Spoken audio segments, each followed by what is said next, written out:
hay un asunto que Pablo puede explicar, puede exponer bien.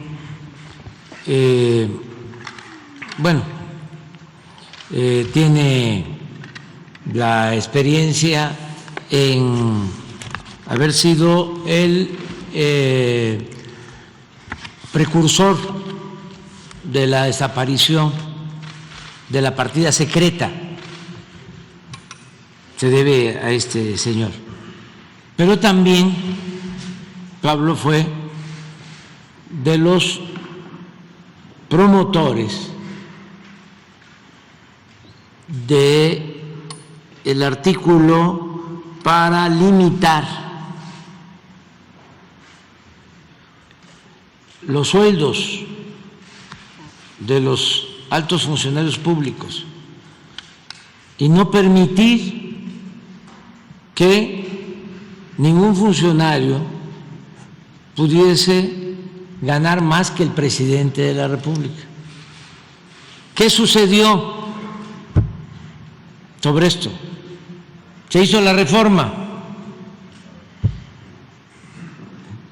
Que Pablo explique por qué hay ministros de la Corte, magistrados, funcionarios de organismos supuestamente autónomos, en donde se ampararon, quién otorgó ese amparo para que se viole un artículo de la Constitución, porque esto es muy importante. Pero además, la jurisprudencia, porque no es tesis, es jurisprudencia, que sirve de base para la cancelación de las acciones de inteligencia financiera. En este caso mencionaste que fue el ministro Medina Mora. Entonces, ¿por qué no nos hablas de eso? Porque independientemente de la cuestión jurídica, o sea, ¿qué es lo que hacen? Antes y ayer hicieron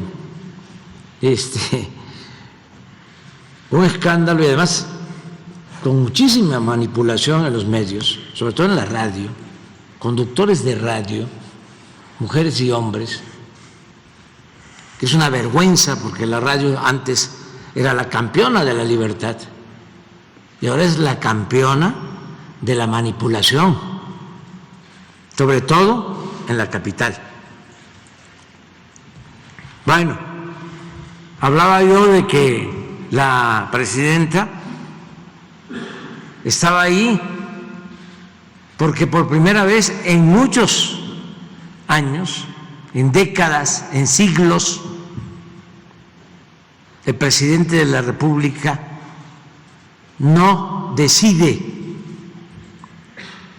quiénes deben de estar en la Corte, como era antes.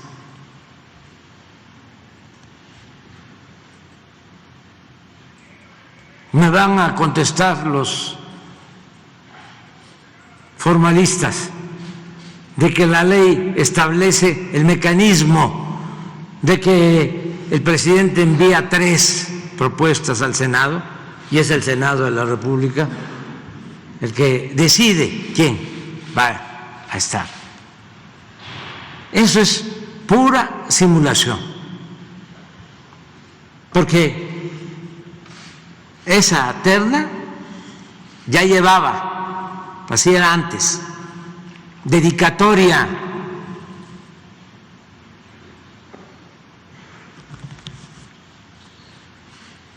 Toda esa simulación fue lo que caracterizó al régimen de corrupción, de injusticias, de privilegios, a la república simulada que se padeció por mucho tiempo y que todavía prevalece, como es el caso del Poder Judicial, con honrosas excepciones en jueces, en magistrados y también en ministros. Pero si queremos purificar la vida pública de México, lo tenemos que hacer comprendiendo a todo el gobierno de la República, gobiernos federales, gobiernos estatales, poder ejecutivo, poder legislativo, poder judicial, todos. Y para llevar a cabo esa transformación por entero, porque ya iniciamos la transformación, se requiere del apoyo de los ciudadanos. Y para que los ciudadanos apoyen, se necesita hacer realidad el derecho a la información. Porque si no tratamos estos temas aquí, ¿en dónde los van a tratar? ¿En las televisoras? ¿En las estaciones de radio? ¿En los periódicos que de manera vergonzosa han guardado silencio en este juicio en Nueva York? O como el titular de ayer de Reforma, cuando es casi de dominio público.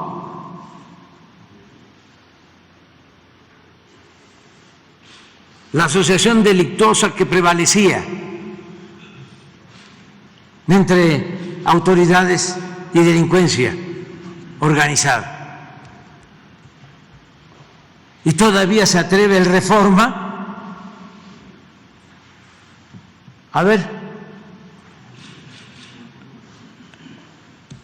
a poner 8 columnas.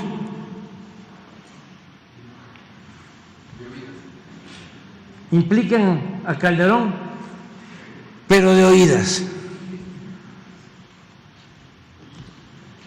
Y por cierto, hoy, ¿cuáles son las 8 columnas?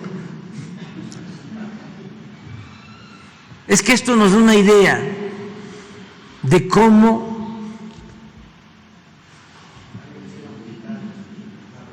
dan el cielo a militares.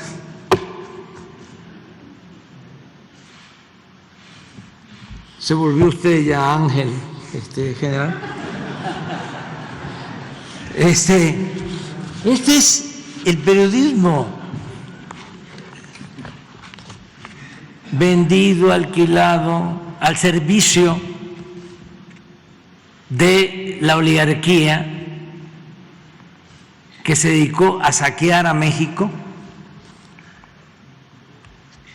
y que se sentían los dueños del país y que quieren regresar, y son los que traen la campaña en contra de nuestro gobierno que busca la transformación. Pero afortunadamente la gente está apoyando, pero tenemos que estar informando, y por eso estamos aquí.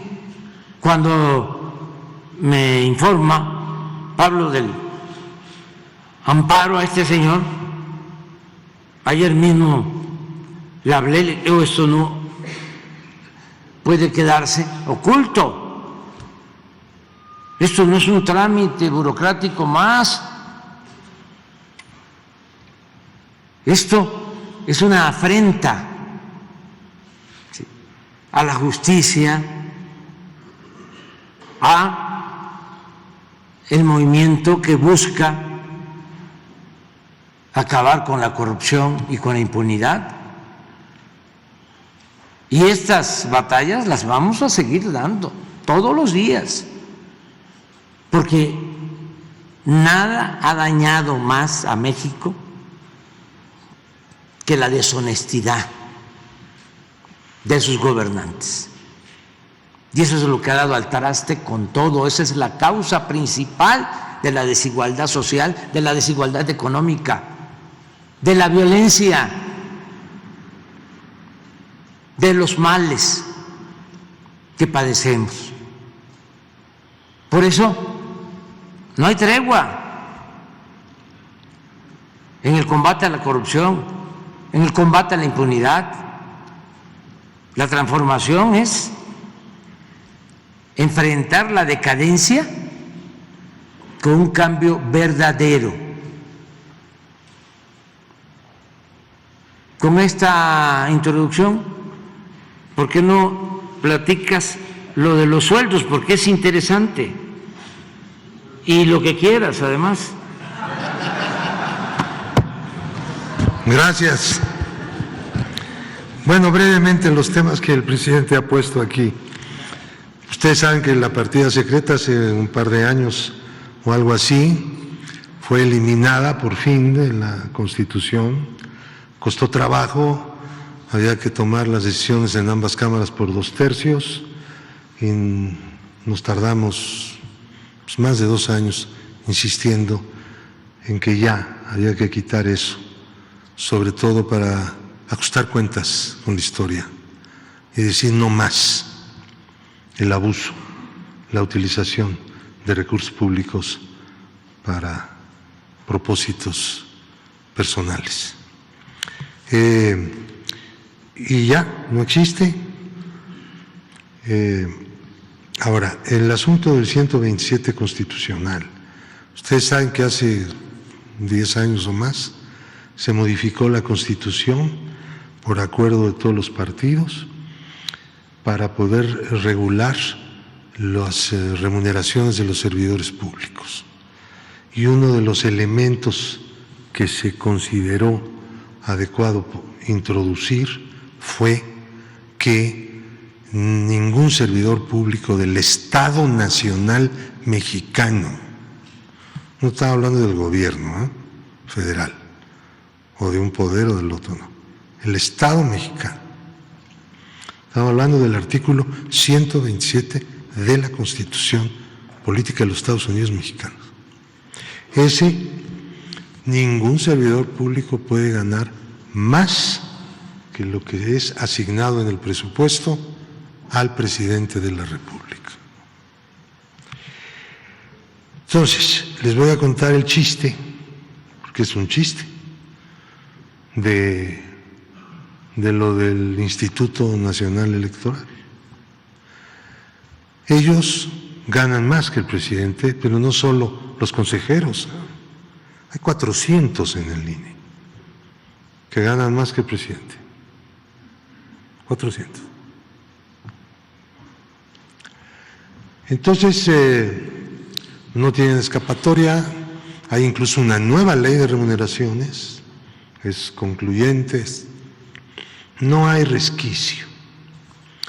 Van en un recurso a la Corte los del Instituto Nacional Electoral, pidiendo que no se aplique el presupuesto federal en lo que toca a los sueldos en el INE. Nada más. La Corte admite y en lugar de hacerle caso a la Cámara de Diputados, que es la emisora del presupuesto, de que por favor no fuera a dar una suspensión, porque no acepta la ley suspensiones contra normas de carácter general, el presupuesto lo es. Le dan la suspensión, no se aplica el presupuesto en materia de sueldos para el Instituto Nacional Electoral. Entonces ellos deciden seguir ganando lo que quieren. Pero el asunto no se resuelve en el fondo, lo dejan pasar el tiempo en la Corte. Llega un momento en que ya nada de eso funciona. ¿Por qué? Porque el presupuesto ya se acabó, ya dejó de funcionar.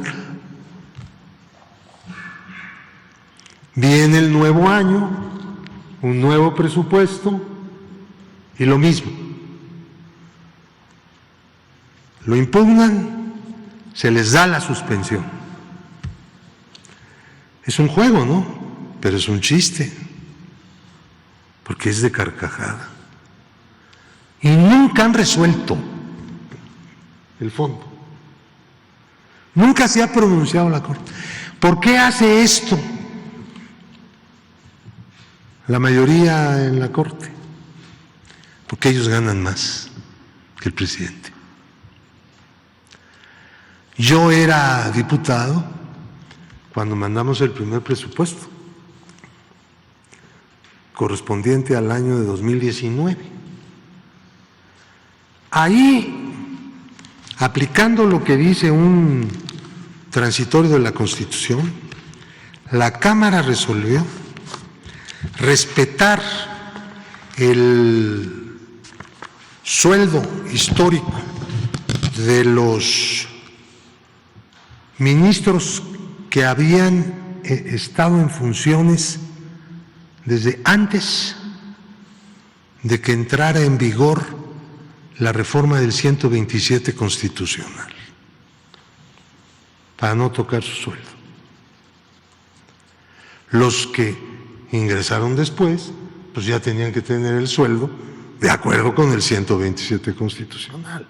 A ver, la Constitución puede declararse a sí misma vigente, pase lo que pase, ¿no? O sea, es retroactiva.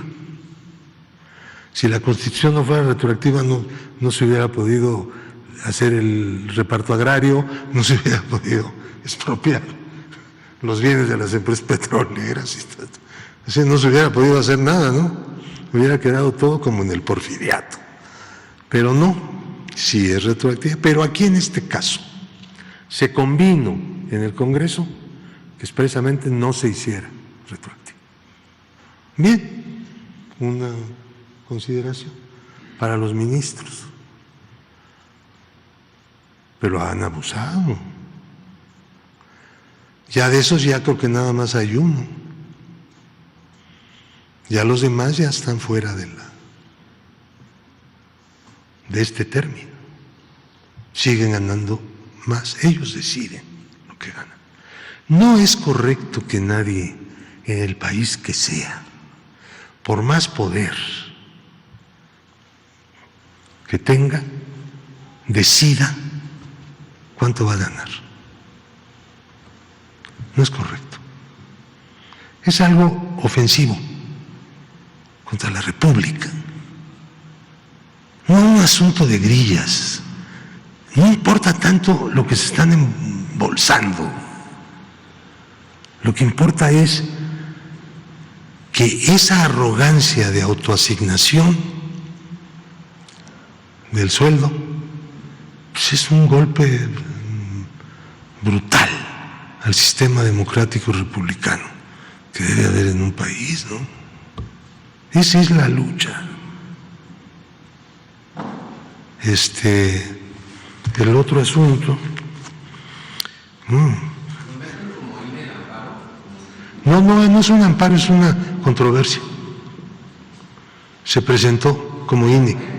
Sí, como INE. Los consejeros decidieron presentarla. Y luego algunos dicen que ellos no cobran tanto, que porque lo que cobran, una parte la regalan. Bueno, entonces sí cobran tanto, ¿no? Pues cada quien hace, sí, yo regalo mi sueldo, no deja de ser mi sueldo, hago con él lo que quiero. Entonces ellos dicen, no, yo no gano tanto, yo lo regalo. Bueno, pues, ¿quién sabe qué regalará? Termino, presidente, con el asunto de Medina Mora. Sí. Último. Va. Este también es algo dramático, tragicómico.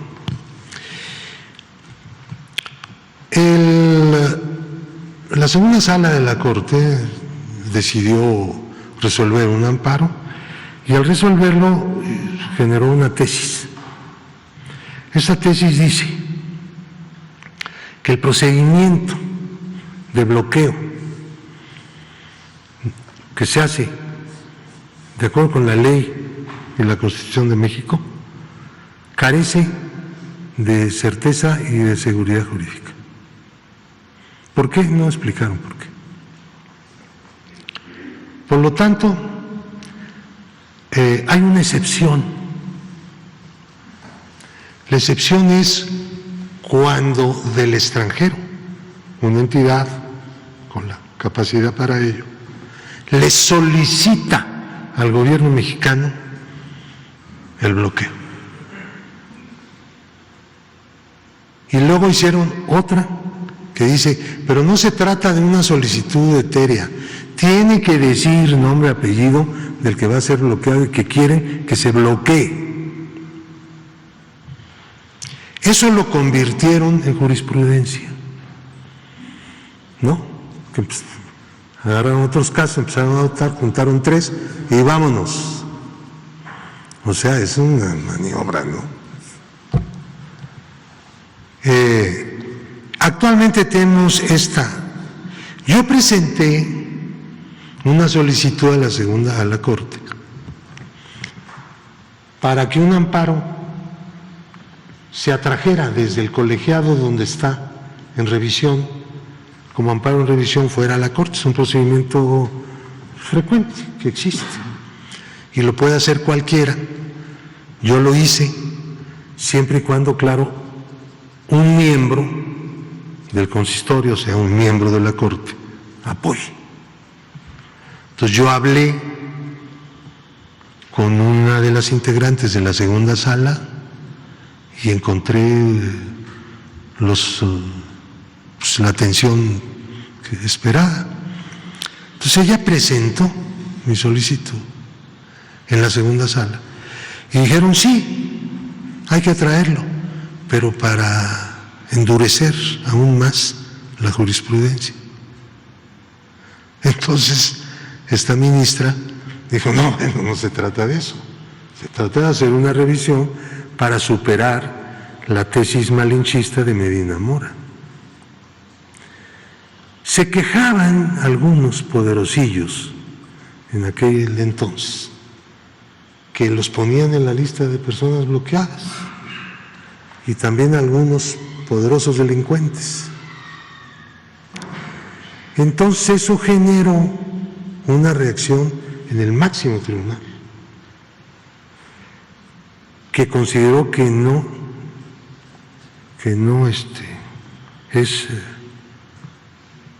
garantiza seguridad ni confiabilidad el procedimiento de bloqueo. Entonces Medina Mora redactó, él pues, fue el ponente. Este es el problema que tenemos. Yo me he dirigido recientemente, a partir de que el ministro Pérez Dayán fue nombrado presidente de la segunda sala, pidiéndole que la segunda sala rectifique esto, que ese rumbo es inconveniente para México, es un acto de lesa soberanía, es someter la soberanía al dictado de una agencia extranjera. Y yo, pues en el tiempo que llevo en la UIF, desde luego ustedes comprenderán que nunca le he pedido a ningún gobierno, nunca le he pedido al FBI ni a la DEA un papelito, ¿no? No, porque pues eso es someternos no a ellos, someternos a ellos por decisión de nuestra propia Corte. Yo no admito que la Corte pueda hacer eso. El gobierno mexicano no puede estar de acuerdo. Y bueno, pues así que está la cosa. Y tengo la promesa de que va a haber un nuevo examen de que cada quien, porque no han atraído ningún asunto en revisión que está en los colegiados para aprovechar ese amparo en revisión atraído por la segunda sala para poder dictar una corrección a esa jurisprudencia. Hay que dictar una nueva. Punto. Dejar atrás la que está vigente y construir la nueva jurisprudencia, así como hicieron la construcción de la que está actual. y pues apoyen, por favor.